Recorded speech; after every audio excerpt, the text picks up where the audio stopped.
Hi there, we're back with our latest episode of the Redbird Rundown, where we take a look at the Illinois State men's basketball team. I'm your host, Assistant Sports Editor Joe Deacon.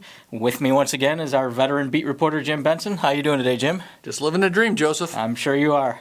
Well, the Redbirds are coming off Wednesday night's 67-57 home win over Missouri State. That moved them to 13-8 overall and 5-4 in the Missouri Valley. But the win also followed a missed opportunity as ISU couldn't close out an upset of nationally ranked Northern Iowa on Sunday. The Panthers hit a late shot to escape with a 54-53 win.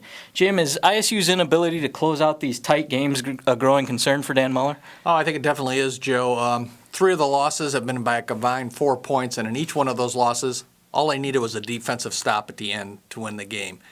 When you don't get that's tough to take. It's more so than an offensive where if you miss a shot, you miss a shot.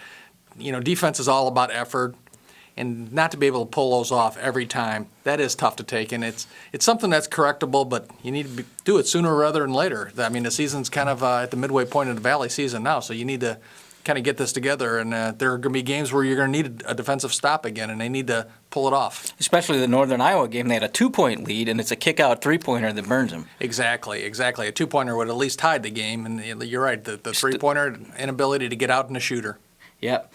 But on the bright side, one good sign from the Missouri State win was that the Redbirds seem to be getting their health back. The overall health is continuing to improve.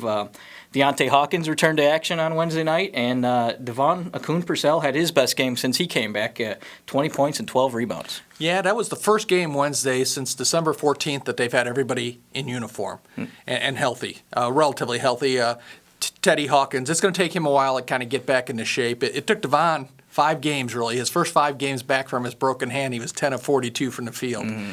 But last night, you could just tell he just had a lot more bounce, a lot more confidence, and it looked like he wasn't even thinking about his hands. And that's going to take Hawkins a little bit while, I think, to come back to. He had a foot injury, really has shelved him the last month and a half. Mm-hmm.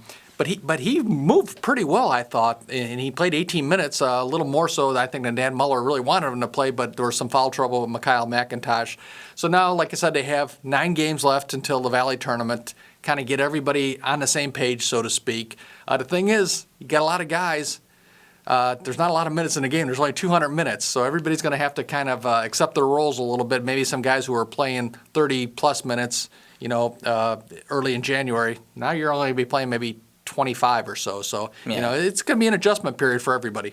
Did Devon look kind of more like himself from the beginning of the season? I know he had 2 fingers wrapped, if I'm not mistaken. Yeah, he has 2 fingers on his right hand just taped up like there. Yes, he did. Yeah, he was cutting hard to the basket, made a couple outside jumpers. He really looked good, and he had 7 offensive rebounds. That's the thing that I think a lot of people don't realize about him. He is a great rebounder, a great rebounder. Yeah, that's a big key when you're getting into Valley play. So now it's on to Chicago as ISU is going to make that trip up Interstate 55 to face Loyola and former coach Porter Moser on Saturday. The Ramblers are also 13-8, but they're just 3-6 in the Valley, and they've lost 4 of their last 5. So how will ISU approach this game? Well, Loyola's lost their best player, Milton Doyle.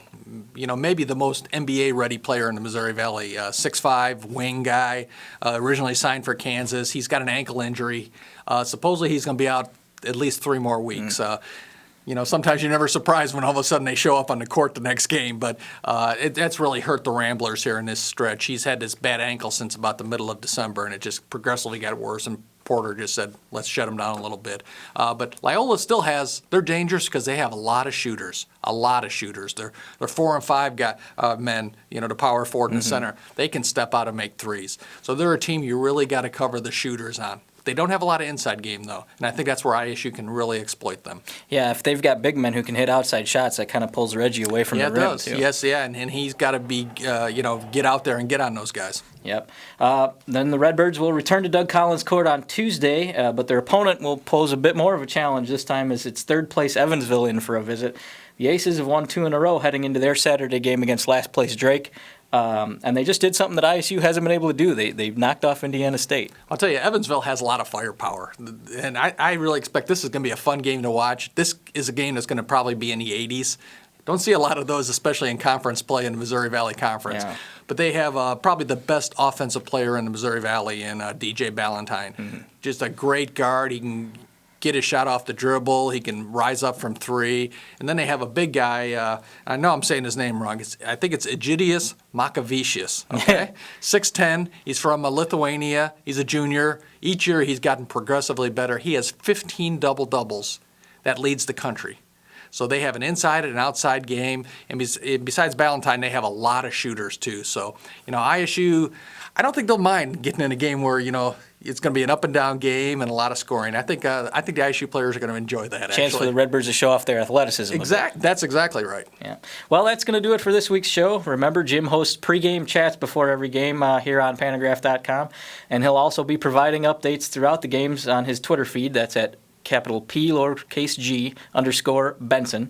And after the games, you can always find his articles in the daily editions of the Pantagraph or right back here on Pantagraph.com. Thanks for watching.